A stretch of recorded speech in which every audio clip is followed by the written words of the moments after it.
चीज़ों को सीरियस लेना शुरू करो। मजाक ठीक है, हंसते खेलते अगर चीज़ हो जाए तो बढ़िया है, बट हंसते खेलते काम भी होना चाहिए, कहीं हंसते खेलते ना रह जाओ। आजकल क्या चल रहा है, ट्रेंड क्या चल रहा है, कॉमेडी सीरीज बस देख रहे हैं बस। हाँ कि यार बस जिंदगी में स्ट्रेस ही इतना है तो थोड़ा सा हंस खेल के वीडियो फिर से देख लेते हैं। सारा दिन वही, वो स्ट्रेस किस बात का हो रहा है भाई, फिर ये तो बता।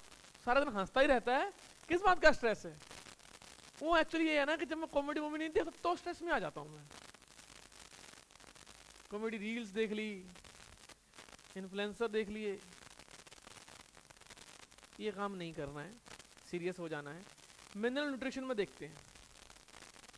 सबसे पहले चलो आप देखते हैं कि स्ट्रक्चरल एलिमेंट्स कौन से होते हैं, बताओ।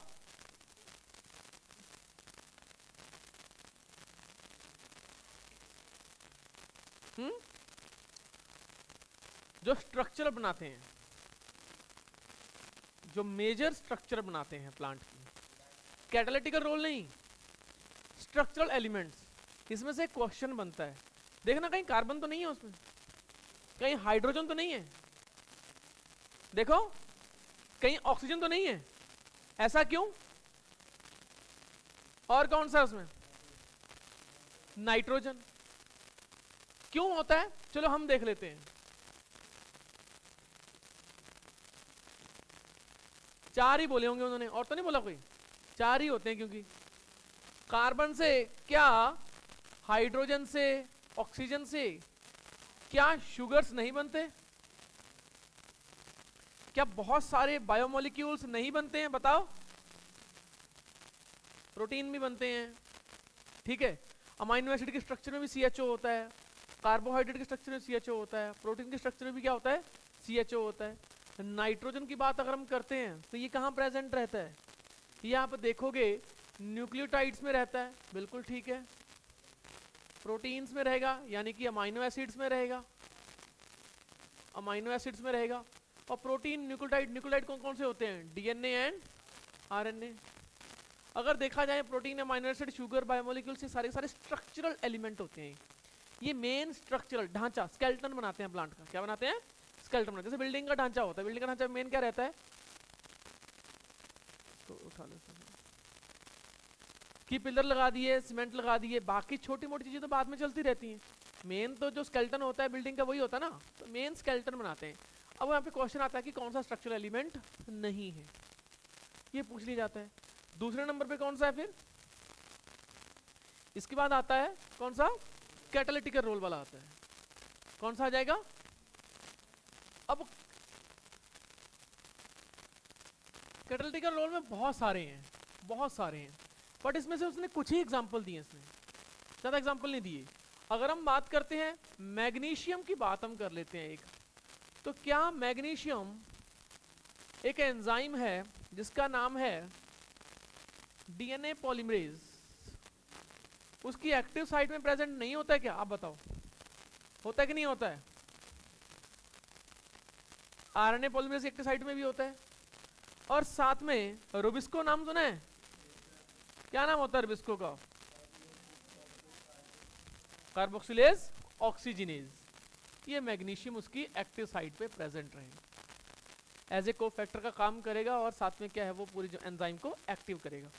अगर एंजाइम को एक्टिव कर रहा है तो कैटालिटिकल रोल आ जाएगा उसका। यस और नो? एंजाइम का रोल है, यानी इसका मतलब ये है कि मैग्नीशियम मेटाबॉलिज्म में हेल्प करता है। वो क्वेश्चन पूछ लेता है न्यूक्लियोटाइड सिंथेसिस में करता है, यस। DNA सिंथेसिस में करेगा, यस। RNA में करेगा, यस। कार्बन फिक्सेशन में करता है, यस। सब में कर तो रहा है। इवन जो पेप्टेज एंजाइम होता है उसकी भी एक्टिव साइट पे मैग्नीशियम प्रेजेंट होता है, यानी कि C4 साइकिल में भी करता है, C3 साइकिल में भी करता है, हर जगह रोल प्ले कर रहा है अपना। इसका मतलब ये है क्या, ये कैटालिटिकल रोल में आता है। इसके बाद वो जिंक की बात करता है। वो जिंक में एक बहुत ही प्यारा, जिंक जो है एक बहुत ही प्यारे एंजाइम को एक्टिवेट करता है, अल्कोहल डिहाइड्रोजनेज, ठीक है। हमारी बॉडी में अल्कोहल डिहाइड्रोजनेज प्रेजेंट होता है लीवर के अंदर। क्या होता है? लीवर के अंदर। यीस्ट के अंदर भी होता है। यीस्ट के अंदर वो अल्कोहल डिहाइड्रोजनेज क्या करेगा? अल्कोहल बनाएगा। हमारी बॉडी में अंदर क्या करता है? वो अल्कोहल को कंज्यूम करता है, यानी कि रिवर्सिबल रिएक्शन होती है। समझ में आया? तो अल्कोहल डिहाइड्रोजनेज की एक्टिव साइट में भी क्या रहेगा, यहाँ पे जिंक प्रेजेंट होता है। कई बार ये क्वेश्चन आ जाता है कि अल्कोहल जो डिहाइड्रोजनेज एंजाइम है उसकी एक्टिव साइट में क्या प्रेजेंट होता है। अच्छा, कल परसों ना शायद मैंने कंफ्यूजन में शायद ये बोल दिया था कि 48 क्रोमोसोम एलिरोन लेयर में होते हैं, तो वो शायद मेरे से गड़बड़ हुई है। अनियन की बात कर रहे थे, तो अनियन की n की वैल्यू यहाँ पे कितनी है, 8 है, तो इंटू 3 क्या बोलते हैं वहां पे 48 होना चाहिए, तो वो रेक्टिफाई कर लेना, ठीक है। कहीं ऐसा ना हो कि उसको आप क्वेश्चन ना गलत हो जाए उस बेस पे, ठीक है। टोटल कितने होते हैं, 16 2 and 16 होते हैं, ठीक है, गड़बड़ ना हो जाए, एक बार चेक कर लेना। चलो वापस आ जाते हैं। अब डीएनए आरएनए और विस्को हो गया। अल्कोहल डिहाइड्रोजन कौन एक्टिवेट करता है, जिंक एक्टिवेट करता है। हमारे अगर बात करते हैं ह्यूमन में बात करते हैं तो एथेनॉल से क्या बनाता है वो, कोई बता सकता है?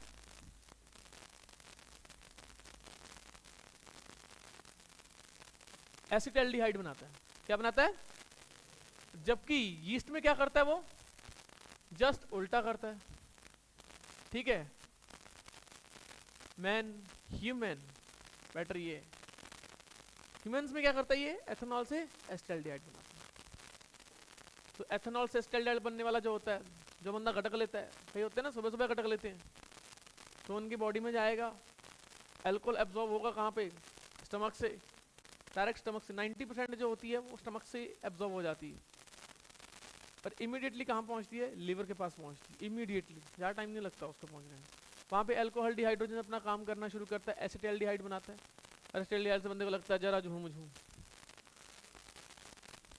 प्लस में NADH प्रोड्यूस होते हैं। NADH से फिर एनर्जी से आती है, लोगों को लगता है क्रैब साइकिल, NADH से ना क्रैब साइकिल चलता है, बताओ आपको, इलेक्ट्रॉन ट्रांसपोर्ट चेन चलती है NADH से, तो लगता है बंदे को एनर्जी आ गया, हाँ तोड़ डालेंगे फोड़ डालेंगे, फिर अगले दिन बैठा रहता है पूरा दिन, लीवर डैमेज हो रहा होता है, अल्कोहल डिहाइड्रोजनेज की क्वांटिटी कम हो जाती है, धीरे धीरे फैटी लीवर हो जाता है, फिर धीरे धीरे लीवर सिरोसिस हो जाता है, फिर उसके बाद कोई दिक्कत ही नहीं है, फिर कोई टेंशन ही नहीं होती, क्योंकि डेड पर्सन को पेन थोड़ी होता है। समझ में आया? तो ये खेल है। इसके बाद फिर एक और एंजाइम आता है जिसका नाम है, देखना कहीं कैटालेज तो नहीं लिख दिया कहीं उसने, चलो कैटालेज को कौन एक्टिवेट करता है, आयरन करता है उसको, फेरस करता है। ऐसे करके बहुत सारे जो हैं एंजाइम्स ऐसे करके एक्टिवेट होते हैं। तो बहुत सारे जो हमारे एलिमेंट्स हैं वो डायरेक्ट मेटाबॉलिकल एक्टिविटीज में या मेटाबॉलिज्म में रोल प्ले करते हैं डायरेक्ट। कैटालेज क्या करता है, एंजाइम क्या करता है, ये फ्री रेडिकल रिएक्शन में रोल प्ले करता है। फ्री रेडिकल जो रिएक्शंस होती हैं, फ्री रेडिकल रिमूवल में रोल प्ले करता है। ये बॉडी में जो फ्री रेडिकल बन जाते हैं तो उसको रिमूव करने का काम कौन करेगा, ये करेगा। कैटालिस्ट क्या करता है, एक्चुअल में H2O2 को वो कन्वर्ट कर देगा H2O प्लस O2 में। रिएक्शन को बैलेंस में नहीं कर रहा हूँ, इन जनरल H2O2, ठीक है, वाटर प्लस ऑक्सीजन। जबकि ये क्या है,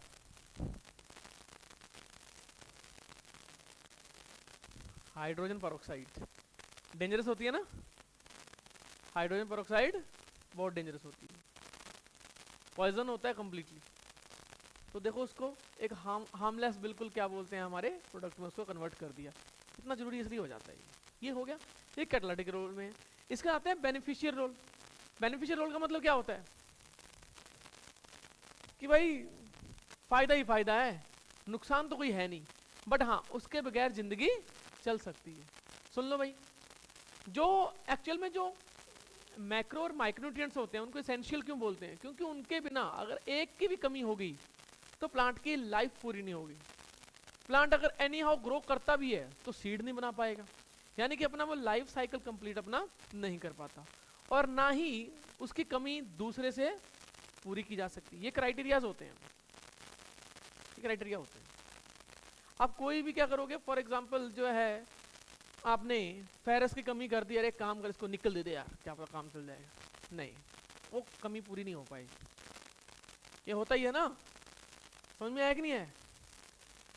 जैसे फॉर एग्जाम्पल आप घर जाते हो, मम्मी कहीं किसी काम की वजह से चले गए 2 दिन, तो आपको कमी सी होने में शुरू हो जाती है। चाहे सारे घर पे हो तो आपको लगता है यार मम्मी नहीं है आज, ठीक है, बाकी सारे काम तो चल ही रहे होते हैं। या फिर क्या होता है, अपने को लगता है यूजुअली अरे पापा नहीं हो तो ठीक है, आसपास 2-4 दिन दूर ही रहें तो ठीक है, गालियाँ जा देते हैं। पर बाद में लगता है कि 1-2 दिन ना हो तो लगता है कि यार पापा क्यों नहीं, तो उनकी भरपाई नहीं की जा सकती। समझ में आया? तो वैसे ही क्रिटिकल एलिमेंट्स ऐसे होते हैं, आप उनकी भरपाई नहीं कर सकते। अगर आपने क्रिटिकल कंसंट्रेशन से उसको नीचे किया कंसंट्रेशन, तो क्या हो जाएगा, ग्रोथ होना बंद हो जाएगी, वो अपना साइकिल कंप्लीट नहीं कर पाएगा। ये प्लांट की खासियत होती है, इसी वजह से इनको इसेंशियल बोलते हैं। कुछ होते हैं बेनिफिशियल, यानी कि अगर आ गए तो बढ़िया है, चेरी ऑन टॉप। क्या है भाई, केक है उसके ऊपर चेरी रख दिया है तो क्या बात है, पर पहले केक तो हो, है ना। केक है नहीं, चेरी लेके घूम रहे हैं, क्या मतलब है। बेनिफिशियल भरपाई नहीं कर सकता इसेंशियल एलिमेंट्स, बेनिफिट दे सकता है, वो तब देगा बेनिफिट, तब फायदा होगा बेनिफिट का जब पहले से उसको इसेंशियल एलिमेंट्स मिल चुके हैं। तो अब आ जाते हैं बेनिफिशियल एलिमेंट्स, और ये वाले आपको बहुत सारी टेस्ट सीरीज में आपको देखने को मिल जाएंगे। तो देख लेते हैं भाई, ये थर्ड कैटेगरी जो है on the basis of role. Beneficial elements में देखना कहीं सोडियम तो नहीं है, कहीं पहले नंबर पे क्या है, सोडियम, फिर उसके नंबर पे क्या है, सिलिका, उसके तीसरे नंबर पे क्या है, सिलेनियम, फिर कोबाल्ट। ये सिलेनियम क्या है, Se है ना, सिलेनियम तो है ना, Si जो होता है वो सिलिका होता है, ठीक है। फिर कोबाल्ट हो गया, कॉपर तो नहीं है कहीं, तो इसमें लिखो कॉपर नहीं है।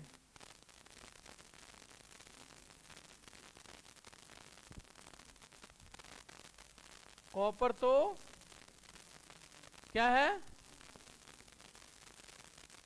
एक माइक्रो क्या है, न्यूट्रिएंट्स है।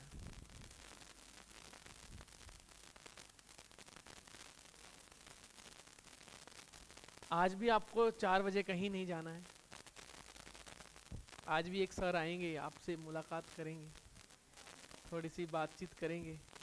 क्या पता फिजिक्स वाले सर आ जाएं, क्या पता केमिस्ट्री वाले आ जाएं, क्या पता जूलॉजी वाले आ जाएं।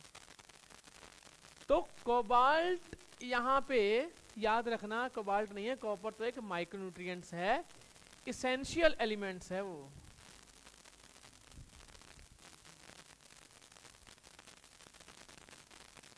ठीक है, bracket close. In general sodium जो होता है वो इलेक्ट्रोलाइट बैलेंस में हेल्प करता है, ठीक है। जो सिलेनियम है वो पोस्ट ट्रांसलेशन मॉडिफिकेशन में हेल्प करता है, पोस्ट ट्रांसलेशन मॉडिफिकेशन, यानी कि जब प्रोटीन बन जाता है उसके बाद उसके साथ कुछ अपडेट करने, वर्जन 2.0 बनाना, 3.0 बनाना, काम कौन करता है, ये करता है, ठीक है। सिलिका जो होता है वो सिलिकेट्स बनाने में हेल्प करता है, प्लांट को जो है थोड़ा सा एक क्रंची वो देता है उसको, सो दैट कि उसको क्या ना, कौन ना खाए, ग्रेजर्स ना खा सके उसको। अच्छा, सिलिका फॉर एग्जांपल कई बार हमारी दाल में कंकड़ पत्थर आ जाए तो कैसा लगता है, बढ़िया लगता है ना। कई बार ऐसे कर रहे होते हैं और एकदम से ऐसा लगता है बीच में वो आ जाए, तो ये समझ नहीं आता क्या कहें, किसको कहें, क्या करें। और गलती से मेहमान के यहाँ पे हो तो फिर तो ऊपर से हाँ अभी आते हैं, मुंह में पत्थर लिए घूम रहा है बंदा, होता है कि नहीं होता है, हो भी जाता है। मेहमान के यहाँ बड़ा दिक्कत रहती है। मैं तो कोई भी होता है ना, बस दिन में जाके वापस आ जाता हूँ, जिंदगी में मजा ही नहीं आता कहीं, अपना घर ठीक रहता है। कहीं भी आ जाओ, वो एक कुर्सी रहती है जिसके ऊपर दुनिया जहान के कपड़े फेंक के बैठे रहो, अपना कोई दिक्कत नहीं है ना। जब कुर्सी बैठना होता है उसको बेड पे रख दो, जब बेड पे बैठना होता है उसको कुर्सी पे रख दो। कितनी जिंदगी आसान है बताओ, है कि नहीं। आप मेहमान के यहाँ पे वो सर कहाँ है वो टांगने के लिए, जैसे घर पे तो बड़ा टांगते हैं हम, घर पे कैसे होती है ये, उधर मम्मी कह रही थी कहीं ढंग से रख दिया कर सब कुछ ये है, मम्मी तो बोलती रहती है खाना कहाँ है, बोले बोले जो वो जो सुबह के टाइम पे जो मैं आधी खीर छोड़ के गई थी वो कहाँ है। ऐसे घर वाले मेरे साथ तो बहुत होता था ये, आपके साथ पता नहीं होता कि नहीं होता ये मैं आके खाऊंगा मैं, तो ये फ्रिज में रख दो, मिलती ही नहीं थी। और जिस दिन खाने का मन नहीं होता उस दिन फ्रिज भरा रहता है, जिस दिन लगता है कि आज क्या बोलते हैं कुछ ना कुछ तो मिलना चाहिए, बस फ्रिज को ऊपर से अच्छा है ही नहीं कुछ, फिर इस साइड अच्छा ठीक है, और गलती से फिर चलो पानी पी लेता हूँ, जैसे पानी की बोतल उठाई और आपने ऐसे किया भर के रख देना, पानी पी तो लेने दो मम्मी। घर वाले भी ऐसे ही होते हैं, ये घर घर की कहानी है, सिर्फ मेरे साथ ही ऐसा है, घर घर की कहानी है ना। चलो, पर घर घर की कहानी वाले एपिसोड नहीं देखने हैं, कुछ इसी टाइप का कोई सीरियल आया करता था, ठीक है। तो हमारे घरों में जो देखा करते थे, और मैं बिल्कुल एंटी, क्योंकि उस टाइम मैच भी आया करते थे शाम को, तो ऐसे होता था, रिमोट किसके हाथ में, लड़ाई होती थी खूब। हाँ हाँ, हु एम आई। तो ये याद रखना है कि ये बेनिफिशियल है, ये माइक्रो मैक्रो में नहीं आते, समझ में आया। अब पता है क्या होता है, अगर मैक्रो को ज्यादा कर दोगे तो कोई दिक्कत नहीं है, बट अगर आपने माइक्रो को ज्यादा कर दिया ना तो फिर टॉक्सिसिटी हो जाती है। चलो वो हम देख लेते हैं। फॉर एग्जाम्पल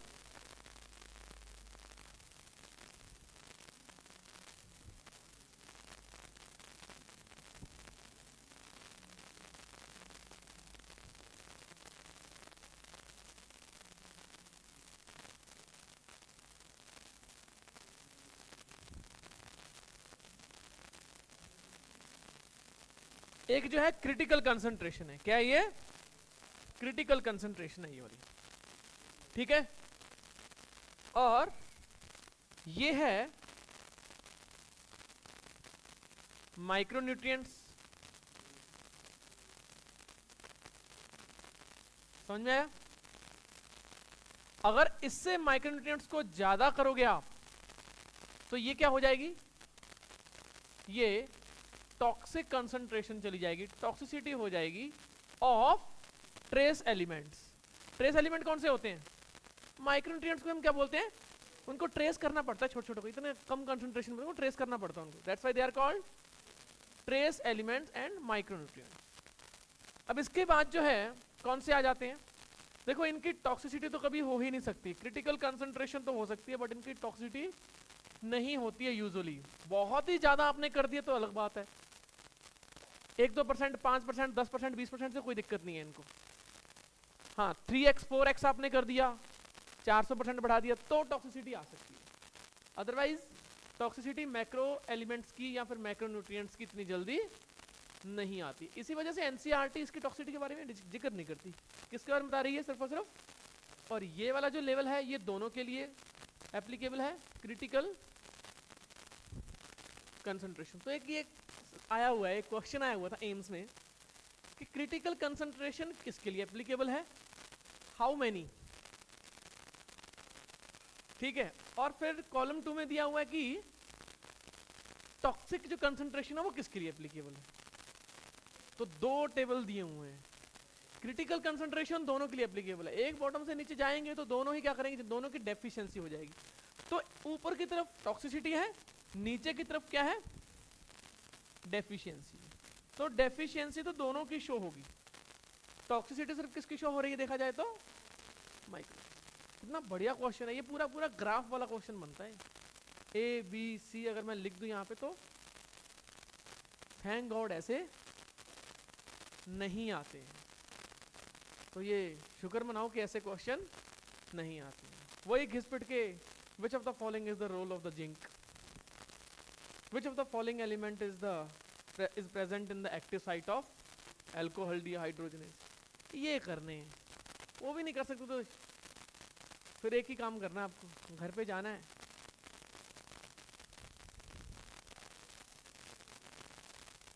है ना, फिर तो यही रह जाएगा। अब ये बहुत जरूरी है, इसमें एक चीज की वो बताता है, एक चीज के बारे में बताता है, और उसका नाम है मैंगनीज। क्या बताता है उसके बारे में? अच्छा, मैंगनीज की वो क्या है, जो उसकी आयनिक स्टेज है वो 2+ है, 1+ है या 2- है? 2+ है। तो एक्चुअली पता क्या करता है, ये जब अपटेक हो रहा होता है, जब बहुत ज्यादा टॉक्सिसिटी हो जाए, जब इसकी बहुत ज्यादा कंसंट्रेशन मैंगनीज की हो जाए, तो मैंगनीज की कंसंट्रेशन ऊपर बढ़ती जाएगी, तो ये कंपीट करेगा, अपटेक नहीं हो पाएगा किस किस का? देखना कहीं कैल्शियम अपटेक की बात तो नहीं कर रहा वो, कहीं फेरस अपटेक की बात तो नहीं कर रहा। कैल्शियम अपटेक और कैल्शियम ट्रांसलोकेशन को रोक देता है, फेरस की अपटेक और फेरस की ट्रांसलोकेशन को रोकता है। इवन ये प्रेजेंट हैं, इवन ये प्रेजेंट हैं, प्रेजेंट, बट फिर भी क्या हो जाएंगे, ये डेफिशिएंट हो जाएंगे। यानी कि अब क्वेश्चन आता है कि एक चीज की जो टॉक्सिसिटी है वो क्या दूसरे वाले की डेफिशिएंसी कर सकती है? यस, कर सकती है। उसमें देखो 2 का बोला, एक और बोला हुआ देखना, मैग्नीशियम, क्योंकि वो एग्जैक्टली Mg2+, देखो 2+2+ साथ कंपीट कर रहा है वो, किसके साथ कर रहा है? 2+2+, क्योंकि इसके पास खुद के पास कितना चार्ज है, तो चार्ज मिमिक होने की वजह से ना सेल को लगता है कि यार ये तो मैंगनीज हो, सब कुछ ही है, तो मैंगनीज ही कैल्शियम है और मैंगनीज है, तो सारे क्या करते हैं आपस में कंपीट कर रहे होते हैं, और सबसे स्मार्ट कौन हो जाता है? मैंगनीज। Toxic condition. तो तीसरे नंबर पे है Mg2+। अब ये वाला क्वेश्चन पूछा जा सकता है, रेडी रहना है। अपटेक एंड ट्रांसलोकेशन को इनहिबिट करता है, toxicity inhibit the Uptake and translocation. हो गया क्लियर? यहां तक कोई डाउट?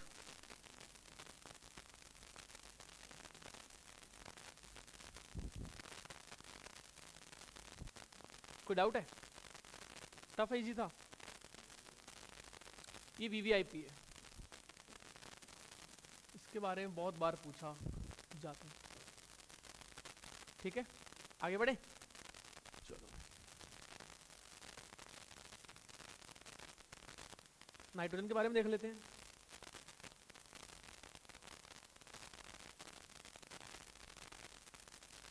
नाइट्रोजन सबसे ज्यादा कंसंट्रेशन में जो पाया जाता है मैक्रोन्यूट्रिएंट्स,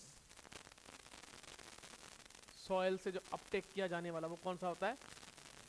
और uptaken as NO3- nitrate followed by ammonium, followed by ammonium, यानी कि NH4 और NO2-। यानी कि अगर पूछा जाता है कि मेजरली या फिर मेनली एब्जॉर्ब एज कैटायन और एनायन, अच्छा डाइवेलेंट या मोनोवेलेंट, छोटी छोटी चीजें हैं, क्वेश्चन आते हैं नंबर छीन के ले जाएंगे। जितने भी एलिमेंट्स हैं आपको ये पता होने चाहिए कि वो डाइवेलेंट है या मोनोवेलेंट है, कैटायन है या एनायन है, किस फॉर्म में अपटेक किए जाते हैं, ये जितने भी टेस्ट सीरीज हैं उसमें आते हैं, इसके बाद उनका रोल होता है। तो आप खुद ही बताओ, कहीं वो अमाइनो एसिड में तो नहीं मिलते? देखना देखना, या फिर गलत हूं मैं? अच्छा, आर ग्रुप में मिल सकते हैं, आर ग्रुप में भी हो सकते हैं बहुत सारे अमाइनो ग्रुप, ये तो है ही है। तो क्या अमाइनो एसिड में पाया जाएगा ही? अमाइनो एसिड में जाएगा तो क्या प्रोटीन में पाया जाएगा ही? बताओ। अच्छा, न्यूक्लियोटाइड की बात कर लेते हैं हम।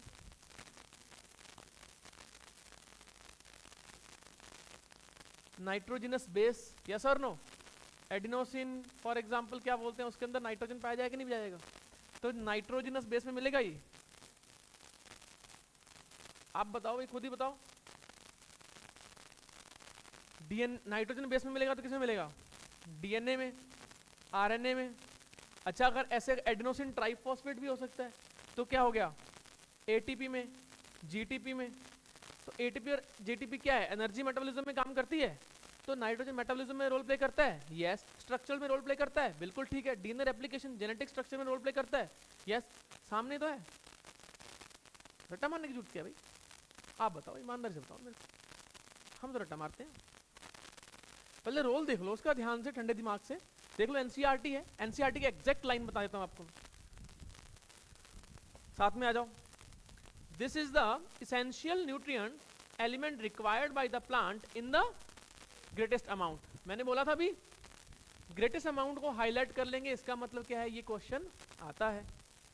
It is absorbed mainly as NO3 though some are also taken as nitrite और ammonium ion. Nitrogen is required by all plants of the part particularly of meristematic tissue and metabolically active cell.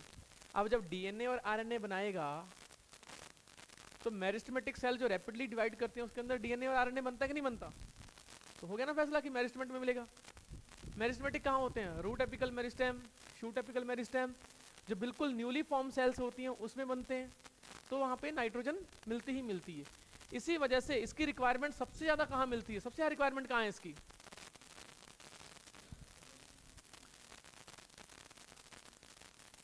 बिल्कुल Sam and RAM, ठीक है। और जो छोटी छोटी leaves हैं वहां, ठीक है, और जो फ्लावर्स हैं वहां, जो न्यूली बिल्कुल फॉर्म हो रहे होते हैं। इसी वजह जैसे ही कमी होती है इसकी डेफिशिएंसी कहाँ देखने को मिलेगी? यंग पार्ट्स में या फिर ओल्ड पार्ट में? यंग पार्ट में इसकी डेफिशिएंसी दिखती है सबसे ज्यादा। किसमें दिखती है? क्योंकि वहां पे रिक्वायरमेंट इमीडिएटली होती है। जैसे कमी हुई वो जो यंग पार्ट है जहाँ पे रैपिडली डिवाइडिंग सेल्स है मरना शुरू हो जाएंगे। समझ में आया? तो यंग पार्ट में इसकी डेफिशिएंसी शो हो जाए। समझ में आया कि नहीं आया? बट क्या बोलते हैं, जितने भी रैपिडली डिवाइडिंग सेल हैं, चाहे वो लेटरल कैम्बियम हो, चाहे वो रैम हो, सैम हो, प्राइमरी हो, फ्लावरल जो प्राइमोडियम जिससे फ्लावर बन रहा है, सब में जहां पे ग्रोथ हो रही है वहां पे नाइट्रोजन की रिक्वायरमेंट रहेगी ही रहेगी।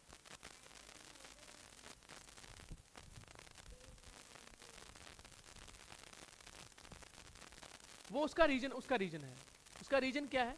उसका रीजन ये है कि नाइट्रोजन जो है वो मोबाइल एलिमेंट्स है। तो जैसे डेफिशिएंसी होती है तो मोबिलाइजेशन शुरू हो जाता है। वो अलग कंटेक्स्ट है, ऐसी बात नहीं है कि वो भी नहीं है, सही है वो भी। जैसे कि फॉर एग्जांपल यंग पार्ट मर रहे हैं तो क्या करता है प्लांट? क्या करता है, बाकी जो पुराने पार्ट है उसको बोले भाई तुम तो मर ही रहे हो, छोड़ो, तुम अपना एक काम करो, अपने न्यूट्रिएंट्स दो, कि यंग है उनको तो कम से कम दे दें। वो एक अलग कंसेप्ट। तो अगर बोलता क्वेश्चन आता है कि डेफिशिएंसी कहाँ दिखेगी आपको, तो on the basis of mobility for sure किस में दिखेगी? यंग पार्ट्स में दिखेगी, फॉर श्योर यंग पार्ट्स में दिखेगी। सॉरी, मोबिलिटी के बेस पे ना, हाँ मोबिलिटी के बेस पे ओल्डर पार्ट में दिखेगी, बस बिल्कुल बिल्कुल ठीक। क्योंकि यंग पार्ट में मोबाइल हो जाएगा ना वो, तो यंग पार्ट जो है वहाँ पे वो तो फ्लोरिश करते रहेंगे, और जो डेड पार्ट हैं, जो पुराने पार्ट हैं वो डेड होना शुरू हो जाएंगे, तो वहाँ पे डेफिशिएंसी दिख जाती है, ठीक है। इसके बाद कौन सा आता है नाइट्रोजन में? और क्या लाइन लिख रहा है वो? सिर्फ और सिर्फ एनसीईआरटी की लाइन बोलूंगा और एग्जैक्टली डिफाइन कर देंगे हम उसको। आगे बोल रहा है वो, nitrogen is one of the major constituent of proteins, बिल्कुल ठीक है। आरएनए और न्यूक्लिक एसिड, बिल्कुल ठीक है। प्लस में विटामिन एंड हॉर्मोन्स। क्या अमाइड हॉर्मोन्स नहीं होते हैं? आप बताओ। प्लांट में बहुत सारे क्या बोलते हैं हॉर्मोन्स हैं। फॉर एग्जांपल क्या बोलते हैं हमारा, देखते हैं जो साइटोकाइनिन है, साइटोकाइनिन किससे मिलता है? वो एडेनिन डेरिवेटिव है, पढ़ते हैं ना। तो एडेनिन क्या एक्चुअली नाइट्रोजनस बेस है। तो साइटोकाइनिन एक ऐसा प्लांट हार्मोन है जिसके अंदर नाइट्रोजन मिलता है, वो उसकी बात कर रहा है। और विटामिन में मिलता है, बहुत सारे में मिलता है, बहुत सारे विटामिन हैं। For example niacin, vitamin B3 सुना है?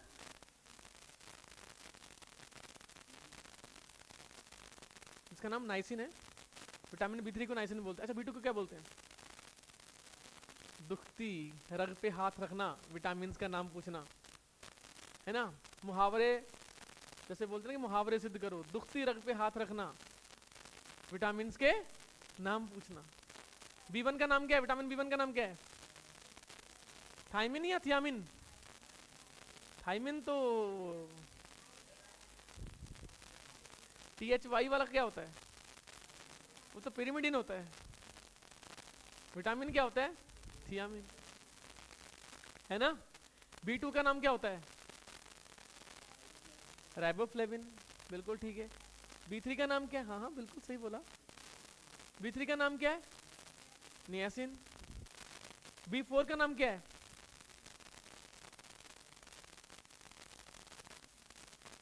होता ही नहीं है कुछ, कुछ होता ही नहीं है। B5 का नाम क्या है? क्या पता पेंटोथेनिक एसिड हो। B6 का नाम क्या है? क्या पता पायरोडॉक्सिल हो। B7 का नाम क्या है?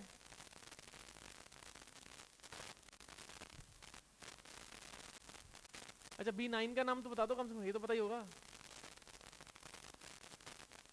कैल्सिफेरॉल तो ADEA होते हैं, वो तो अलग चीज है। कल ये करके आना, नाम कर सकते हो। 4 नंबर का नाम आ जाएगा। नहीं नहीं काम दे दिया ना अब तो मैंने, पूरा करना पड़ेगा ना। बता दो फिर करोगे नहीं घर पे जाकर? हाँ क्यों नहीं होता, बिना नहीं होता है। देखो कहीं फॉलिक एसिड तो नहीं है। B10 है। NCERT क्या बोल रही है? NCERT मानी जाएगी। NCERT से बाहर कुछ नहीं माना जाएगा। NCERT हटा दिए, ये बायोमोलिक्यूल से नाम ही हटा दिए।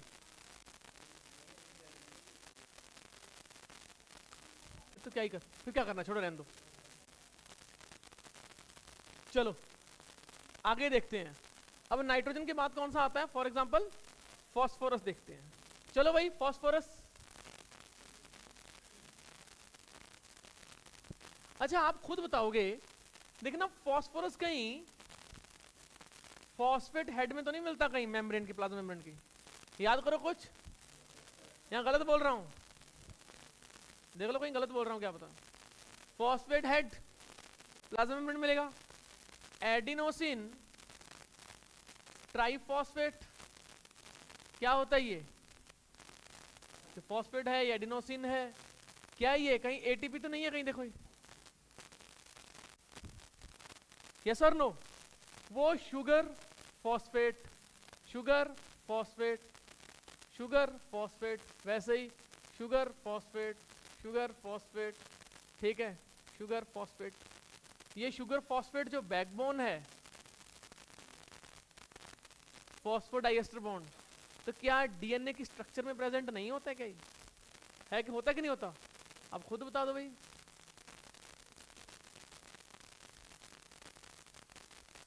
शुगर फॉस्फेट बैकबोन, ठीक है। Adenosine triphosphate, energy and metabolism, ये प्लाज्मा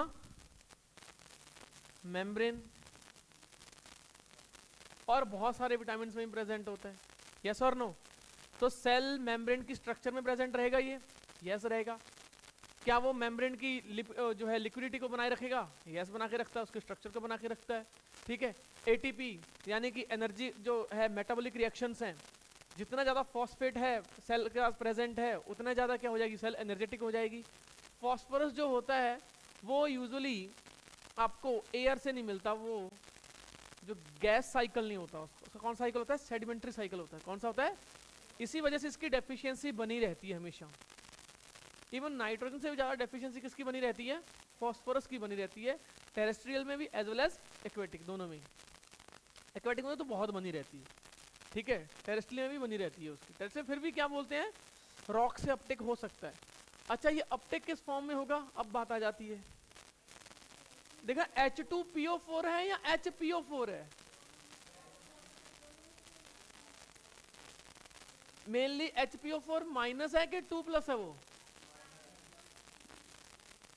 तो बाइवेलेंट है क्या, कैटायन है या एनायन है या मोनोवेलेंट है? क्या है वो? मोनोवेलेंट एनायन, मोनोवेलेंट, या फिर H2PO4 की फॉर्म में प्लांट इसको अपटेक करता है सॉइल से, ठीक है। और वो प्लाज्मा मेम्ब्रेन में, एनर्जी करेंसी में, और जो है न्यूक्लिक एसिड में यानी कि डीएनए आरएनए की स्ट्रक्चर में प्रेजेंट होता है। मैं गलत बोल रहा हूँ? 2 नेगेटिव दिया H2PO4, क्या दिया उन्होंने? 2 नेगेटिव दिए। हाँ हाँ इसका -1, फिर तो अपने आप ही हो जाएगा, इसका -2 हो जाएगा। क्योंकि एक H+ चला गया ना, तो -2 बढ़ जाएगा उसका। एग्जैक्टली देख लो, सेम वर्डिंग जो क्या बोलते हैं NCERT बोल रही है, is absorbed by the plant from soil in the form of this, जो कि हमने कर लिया है। और phosphorus is a constituent of cell membrane, सही है। सर्टेन प्रोटीन्स, कुछ प्रोटीन्स में भी प्रेजेंट ये होता है। ऑल प्रोटीन्स नो, ये क्वेश्चन आया हुआ है। ऑल प्रोटीन्स में नहीं हो सकता ये, सर्टेन प्रोटीन में हो सकता है, ऑल प्रोटीन में ये नहीं होता। ऑल न्यूक्लिक एसिड में होता है, यस। ऑल न्यूक्लियोटाइड में, yes. And required for all phosphorylation reaction, yes. Phosphorylation reaction कौन सी होती है, याद करो, ग्लूकोज से वो ग्लूकोज 6 फॉस्फेट बनाने का काम कौन करता है, वो एटीपी से एडीपी चला जाता है, फॉस्फेट आता है। याद आया कुछ? फॉस्फोरिलेशन रिएक्शन, एटीपी का बनना, एटीपी का कंज्यूम होना, एनर्जी का बनना, एनर्जी का कंज्यूम होना, ये किसके हाथ में? सिर्फ और सिर्फ फॉस्फोरस के हाथ में। काम खत्म। टफ था, रट्टा मारने की जरूरत पड़ी। ध्यान से देखना है, आप सारी चीजें पढ़ चुके हो कहीं ना कहीं, बस आपको ध्यान से देखना है, चीजें सॉल्व हो जाएंगी। खत्म। क्या मच्छर आ गया था? ये भी ठीक है, मच्छर तो खैर क्या ही ठीक है। अब आ जाती है पोटेशियम की बात, आ जाती है। किसका गिरा है? मारा गिरा है?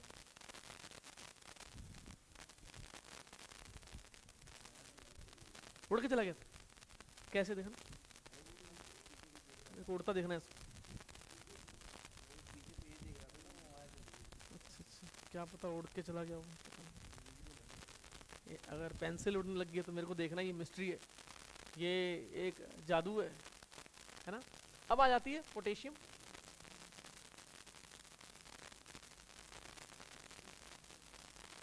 पोटेशियम K+, ठीक है, किस फॉर्म में होता है? KMnO फॉर्म में होता है। अच्छा, KMnO4 क्या होता है? ऑक्सीडाइजिंग। दुनिया का सबसे जो स्ट्रॉन्ग जो ऑक्सीडेंट है वो कौन सा है?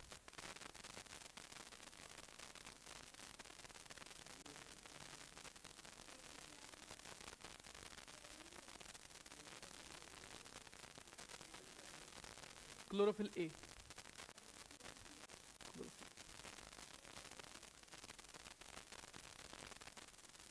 वाटर को ऑक्सीडाइज कर देते हैं। वाटर को तोड़ना, H2O को ब्रेक डाउन करना, उससे ऑक्सीजन रिमूव करना,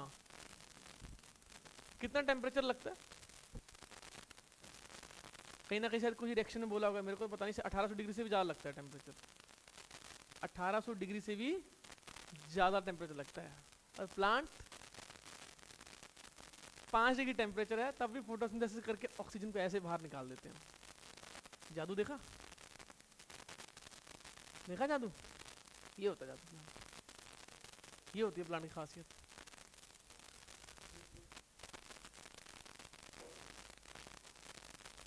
सिर्फ 5 डिग्री टेम्परेचर पे, सर्दियों के टाइम पे भी फोटोसिंथेसिस कर रहे होते हैं हम। 0 डिग्री पे कर देते हैं हम, तोड़ देते हैं। किसकी वजह से? क्लोरोफिल ए की वजह से। जैसे सनलाइट आई, क्लोरोफिल से इलेक्ट्रॉन निकला। अब इलेक्ट्रॉन क्या बोलते हैं, क्लोरोफिल ए के पास है नहीं। अब वो सोच रहा है कि कहाँ से लूं इलेक्ट्रॉन में। वो कहता है कि भाई H2O तू आ, वाटर को ब्रेक डाउन करता है, उससे इलेक्ट्रॉन छीन के। सोचो कितना पावरफुल होता है क्लोरोफिल ए। अगर क्लोरोफिल ए जिसके पास इलेक्ट्रॉन नहीं है, अगर हमारी बॉडी में उसको रख दिया ना, तोड़ फोड़ मचा देगा वो पूरी। पता भी है आपको, तहस नहस हो सकता है सब कुछ। सिर्फ सिंपल क्लोरोफिल ए, बस फोटोसिंथेसिस करो, हो गया काम। पोटेशियम, देखना कहीं सोडियम पोटेशियम पंप की बात तो नहीं कर रहा कहीं वो, ठीक है। सोडियम पोटेशियम पंप है, ठीक है। सोडियम पोटेशियम पंप के केस में सोडियम को वो 3 सोडियम को बाहर और 2 पोटेशियम को अंदर, यानी कि सेल के अंदर पोटेशियम की कंसंट्रेशन ज्यादा होती है। 2-3 बार आया हुआ है, तो हाई कंसंट्रेशन इनसाइड सेल। ये देख लो भाई, ये बहुत बार आता है ये क्वेश्चन, इवन न्यूरल ट्रांसमिशन में आता है ये, है ना। वो -70 मिलीवोल्ट के अराउंड जो रहता है, वो क्योंकि नेट पॉजिटिव चार्ज बाहर हो जाता है और बहुत ही कम पॉजिटिव चार्ज अंदर आ पाता है। समझ में आया कि नहीं है? इसी वजह से नेगेटिव रहता है। ये तो पहले नंबर पे हो गया। दूसरे नंबर पे क्या है? फॉर एग्जाम्पल स्टोमेटल ओपनिंग की याद आई बात? कल हमने बात किया था कि क्या बोलते हैं, H+ बाहर जाएगा तो K+ अंदर आएगा, पोटेशियम मैलेट बनेगा, तो स्टोमेटल ओपनिंग में ये हेल्प करता है। देख लो कहीं गलत तो नहीं बोल दिया। अच्छा, सबसे ज्यादा जो पोटेशियम है वो किसके अंदर मिलता है? तो आपको मैं बता देता हूँ, वो मिलता है जी स्पिंच। स्पिंच नाम सुना है आपने? वो पपाया वाला है ना, स्पिनच खा लेता था वो पपाया पहले। और बनाना,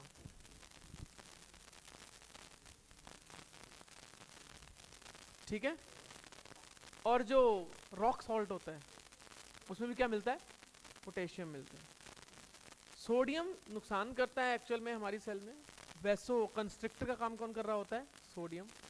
जबकि पोटेशियम उतना वैसो कंस्ट्रिक्टर का इफेक्ट नहीं दिखाता, इस वजह से इसका ब्लड प्रेशर जो हाई होता है उसको पोटेशियम सॉल्ट ज़्यादा बोला जाता है। और जिनको हार्ट पल्पिटेशन होती है, हार्ट पल्पिटेशन का मतलब क्या है? कभी कम कभी ज़्यादा, कभी क्या बोलते हैं पता नहीं चलता, बंदा कंफ्यूज रहता है कि हो क्या रहा है लाइफ में। कभी डिप्रेशन हो जाती है, कभी खुश हो जाता है, कभी खुश हो जाता है। वो हार्ट की क्या बोलते हैं बीट उसको कंट्रोल कर रही होती है, टेंशन हो जाती है बंदे को। तो जो पोटेशियम है अगर वो ब्लड में कंसंट्रेशन ठीक रहेगी तो हार्ट पल्पिटेशन रुक जाते हैं। समझ में है? ये दो बड़े रोल है। सबसे बड़ा जो रोल इसका आता है वो किस में आता है? स्टोमेटल ओपनिंग एंड क्लोजिंग में आता है। अभी तक जितने भी PYQs हैं पोटेशियम के बारे में, इससे ज़्यादा बाहर क्वेश्चन नहीं आया है। NCERT में देख लेते हैं। It is absorbed as the potassium ion. Monovalent cation है या मोनोवेलेंट एनायन है? कैटायन है। This is required in the more abundant quantity in the meristematic tissue, birds, leaves, root tips. क्यों? क्योंकि वहां पे ये हर एक सेल के अंदर एनायनिक बैलेंस बनाने में क्या करता है? ये कैटायनिक एनायनिक बैलेंस बनाने में हेल्प करता है। ठीक है। अच्छा, अगर कैटायनिक और एनायनिक हेल्प बनाने में हेल्प करता है तो सेल की टर्जिडिटी बनाए रखता है? यस और नो? एक सेल टर्जिड है वो कैसे हो पाती है? क्योंकि उसके अंदर पोटेशियम का कंसंट्रेशन ज्यादा है। अगर पोटेशियम कंसंट्रेशन कम है तो क्या करता है ये? फिर वो सेल फ्लैसिड हो जाती है। सेल क्या हो जाएगी? फ्लैसिड हो जाएगी। अच्छा, दूसरे नंबर पे अकेला नहीं, along with the chlorine. Along with the chlorine ये कैटायन एनायन बैलेंस रखता है। K+ के ऊपर कौन सा चार्ज है? मोनोवेलेंट है या डाइवेलेंट है? क्लोरीन के ऊपर कैसे डाइवेलेंट? मेरे मुंह से निकल गया है। K+Cl। तो turgidity, flaccidity, cation anionic balance और स्टोमेटल ओपनिंग में हेल्प करता है। ये पूछा जाता है क्वेश्चन, इससे बाहर नहीं आएगा। Maintain anion cation balance in the cells and involve in the protein synthesis, opening and closing of stomata, activation of enzyme and the maintenance of turgidity of cell. इसमें जो है एक्टिवेशन ऑफ एंजाइम वो सारे करते हैं, ये question नहीं पूछेगा वो। ठीक है। प्रोटीन सिंथेसिस नहीं पूछेगा। फिर भी आपको एक एंजाइम बता देता हूं आपको मैं। ग्लाइकोलाइसिस का एक एंजाइम है जिसके पास K+ मिलता है। ग्लाइकोलाइसिस के सारे एंजाइम मैग्नीशियम रिक्वायर्ड होते हैं। उसको क्या चाहिए होता है? मैग्नीशियम चाहिए होता है, एक को छोड़कर, पाइरुवेट काइनेज को छोड़कर। लास्ट का जो नहीं है एंजाइम, तो ये लिख लोगे आप, हाईलाइट कर लोगे। K+ एक्टिव साइट में चाहिए, वो लिख लो पॉइंट। थोड़ा सा बियॉन्ड है बट एक्चुअली इंटरेस्टिंग है वो। Potassium ion is required in the glycolytic reaction in pyruvate kinase.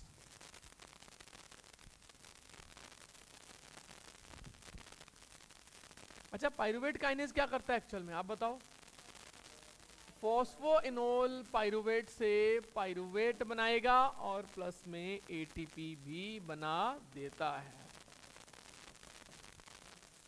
समझ में आया? हो गया। तो हमारी NPK तो खत्म। NPK क्या होगी? खत्म होगी। इसके बाद कौन सा? कैल्शियम करें, सल्फर करें, क्या लिखा उसने? Magnesium, calcium. चलो कैल्शियम कर लेते। अच्छा, मेरे को ये बताओ, एक जो सेल है जिसके अंदर क्रोमोसोम जो क्या हो रहे हैं? सेपरेट हो रहे हैं। उसके स्पिंडल फाइबर बनाने में कौन हेल्प करता है? कैल्शियम हेल्प करता है। स्पिंडल जो फाइबर फॉर्मेशन है वो कैल्शियम के बिना नहीं हो पाएगी। ये वेरी वेरी इंपॉर्टेंट पॉइंट है, इसके बाद आगे मत बढ़ना। टाइम तो नहीं हुआ? ठंडे से क्यों हो गया आप लोग? हाँ, स्पिंडल फाइबर फॉर्मेशन यानी कि सेल डिवीजन में हेल्प करता है। यानी किसमें हेल्प करता है? सेल डिवीजन में हेल्प करता है। तो स्पिंडल फाइबर फॉर्मेशन यानी कि सेल डिवीजन में हेल्प करता है। ये बहुत बार आया हुआ है क्वेश्चन। अच्छा, एक चीज है, अगर जो प्लाज्मा मेम्ब्रेन है उसकी इंटीग्रिटी बनाने में, उसकी स्ट्रक्चरल मेंटेनेंस में कौन रोल प्ले करता है? कैल्शियम रोल प्ले करता है। वैसे क्लोराइड भी करता है बट कैल्शियम करता है। जो मेम्ब्रेन की जो स्ट्रक्चरल मेंटेनेंस है उसमें हेल्प कौन करेगा? कैल्शियम करेगा। और ऑब्वियसली दो जो सेल हैं उसके बीच का जो सीमेंटिंग मटेरियल है वो किसका बनता है? कैल्शियम पैक्टेट का बनता है मेजरली। मैग्नीशियम पैक्टेट भी प्रेजेंट होता है बट कैल्शियम पैक्टेट का मेजरली होता है। थोड़ा बहुत किसका होता है? मैग्नीशियम पैक्टेट का भी होता है। तो ये प्लांट सेल की बात कर रहा है वो। किसकी बात कर रहा है? प्लांट सेल की बात कर रहा है। ये प्राइमरी और सेकेंडरी सेल वॉल है, ये मिडल लैमेला है।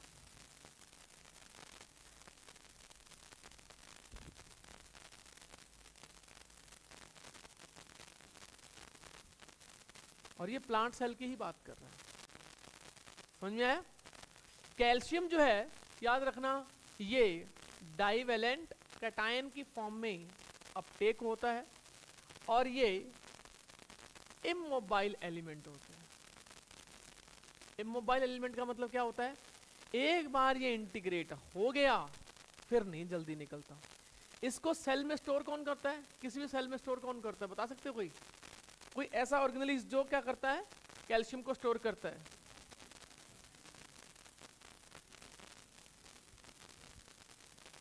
Store calcium. एक चीज और पॉइंट आएगा, intracellular concentration of calcium is very low, have to be low. Note down कर लो। इंट्रासेलुलर का मतलब है सेल के अंदर। ये पॉइंट आया हुआ, ये एक्चुअली मैं कुछ दिन पहले बुक पढ़ रहा था, उसमें बताया हुआ था ये कि intracellular concentration of calcium should be low even in the plant as well as in the animal cell. और इसको स्टोर कौन करता है? इसको सार्कोप्लाज्मिक एंडिकुलम जो, हाँ ठीक है, सार्कोप्लाज्मिक रेटिकुलम या फिर स्मूथ एंडोप्लाज्मिक रेटिकुलम। यस और नो? कैल्शियम को स्टोर करती है। ये वाला क्वेश्चन आया हुआ। तो अगर स्पिंडल फाइबर में हेल्प करेगा तो सेल डिवीजन में, मेरिस्टेमेटिक में रिक्वायरमेंट रहेगी इसकी। यस और नो? और अब होता क्या है, ये किस में प्रेजेंट होता है? पैक्टेट फॉर्म में प्रेजेंट होता है। तो प्लांट की जितने भी ओल्डर पार्ट हैं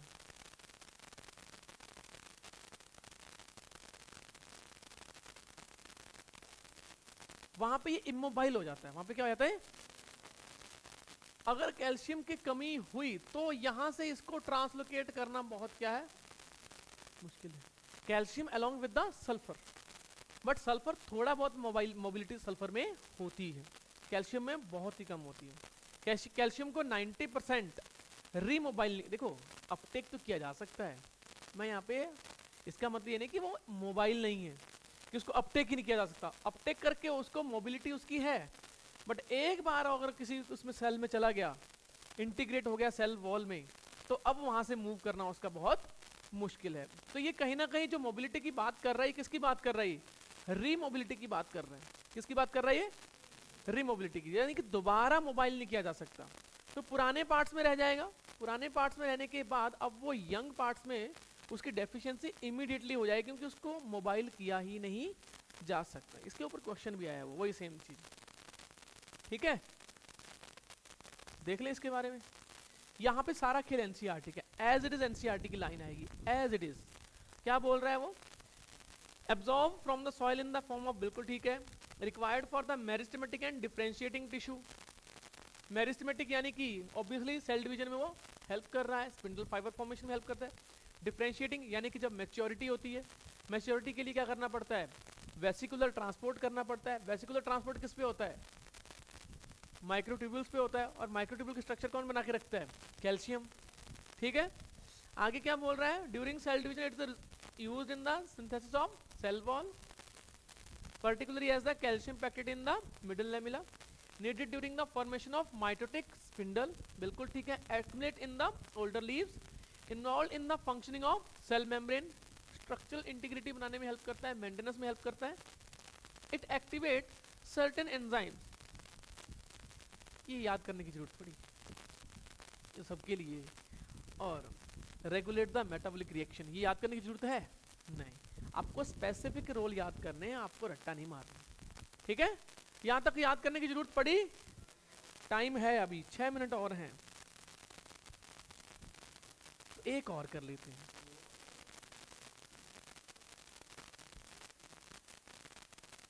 मैग्नीशियम करवाते हैं।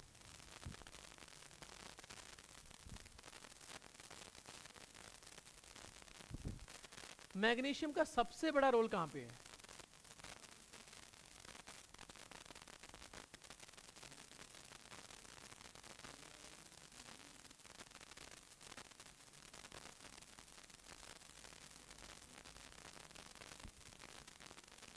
ठीक है,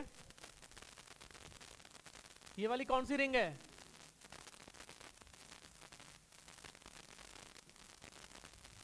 पोरफाइन रिंग। ये पूरा पूरा क्लोरोफिल है। ये क्लोरोफिल ए बी चाहे कोई भी हो उसको हम क्या बोलते हैं? क्लोरोफिल ही बोलते हैं। कोई भी क्लोरोफिल हो उसके दो पार्ट होते हैं, एक होता है पोरफायरिन रिंग और एक होता है फाइटोल टेल। ये बहुत बार आया हो। ये जो पोरफायरिन रिंग है वो हाइड्रोफिलिक है, यानी कि कौन सी है? पोलर है।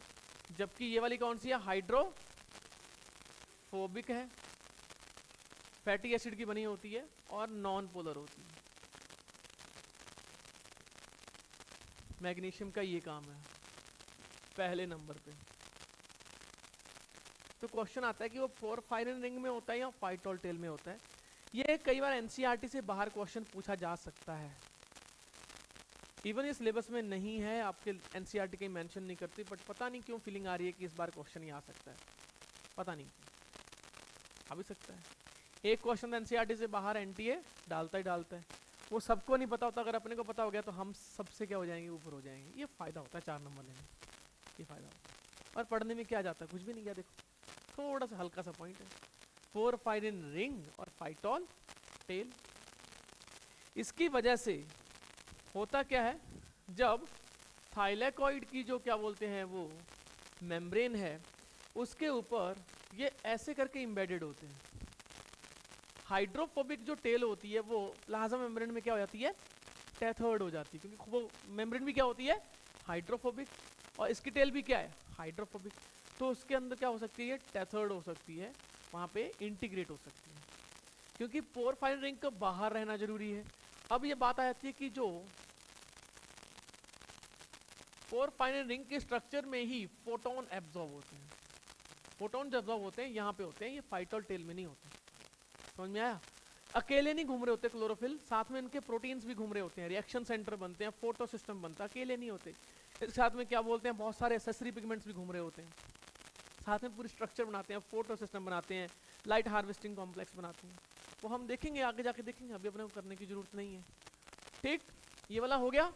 मैग्नीशियम का अभी हमने कौन सा देखा था, किसके अंदर प्रेजेंट होते हैं? आल्सो प्रेजेंट इन, आप बताओ, डीएनए पॉलीमरेज हमने पढ़ ही लिया ऑलरेडी है।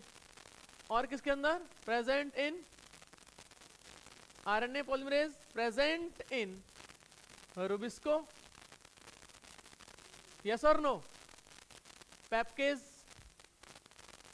बहुत सारे जो एंजाइम्स हैं उनकी एक्टिव साइट में मैग्नीशियम प्रेजेंट होता है। All glycolytic reactions, all glycolytic enzyme में प्रेजेंट होता है। लिखोगे ऑल ग्लाइकोलिटिक एंजाइम। अच्छा, ग्लाइकोलिटिक एंजाइम क्या करता है? एनर्जी प्रोड्यूस करता है कि नहीं करता? तो मेटाबॉलिज्म में रोल प्ले कर दिया, डीएनए सिंथेसिस में रोल प्ले कर दिया, रुबिस्को फोटोसिंथेसिस में कर दिया, कार्बन फिक्सेशन में कर दिया।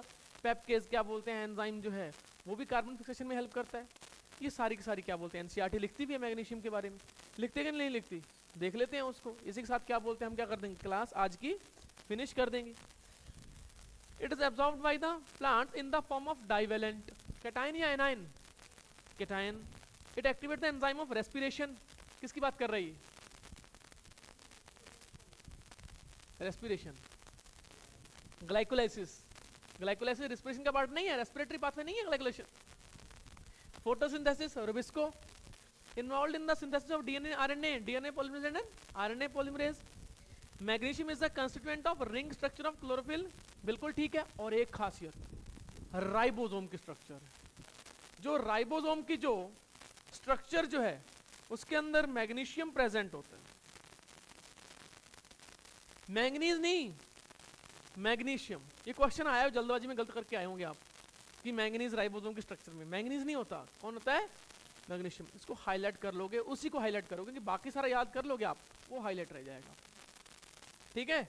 और बस एक चीज और रहेगी बस हमारी, जिसको हम करने के बाद हम कर देते हैं फिनिश, और उसका नाम क्या है, आपकी favourite slide. Thank you for gelling me.